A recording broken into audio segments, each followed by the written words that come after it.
Back to our model, and it's really helpful for describing the three planes for positional terminology.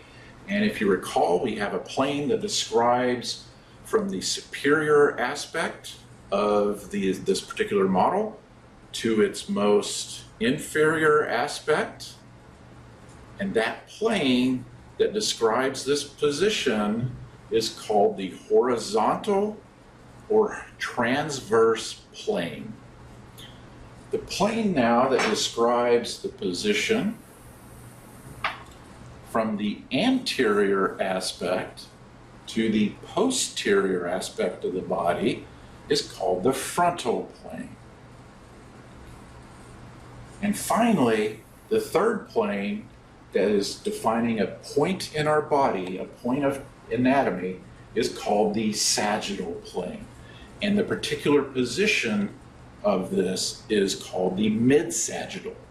And mid-sagittal exactly bisects the body in half. So those three planes together define a single point in the body. Now that you're experts on the organs and the planes, we can start to look at some particularly important features that you'll need to know for clinical aspects of allied health. And these features are going to incorporate what's called quadrants. And so we're particularly interested in quadrants that are defined by the intersection of two of the planes that you already know. One plane that defines part of the quadrants is the transverse plane. The other one is the mid-sagittal plane. And we're going to place their intersection at the umbilicus. So the umbilicus is more or less about right here in the region of the small intestine.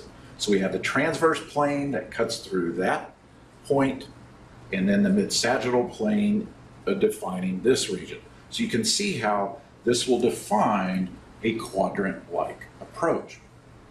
So in this area we have the right upper quadrant, and the organs in the right upper quadrant include the liver, trusty gallbladder, of course small and large intestines, little tiny bit of the stomach, and behind this is a kidney, called the right kidney.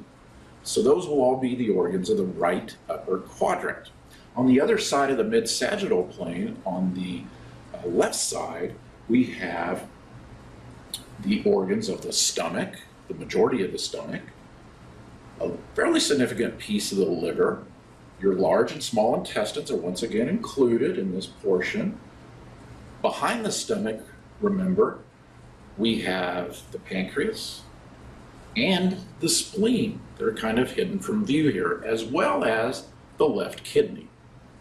Now going below the plane of the transverse plane that's defined here by the umbilicus, we see in the left lower quadrant the small and large intestines once again.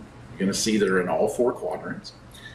The left ovary for the female reproductive system, and half of the urinary bladder.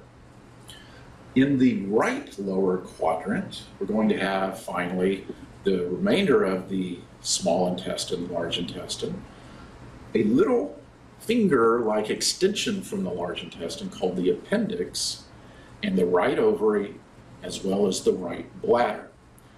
Should also consider the uterus of the female, another reproductive structure. The uterus is bisected by the mid-sagittal plane, so we'll have the left half of the uterus in the left lower quadrant and the right half of the uterus in the right lower quadrant. So those are your organs of the four quadrants.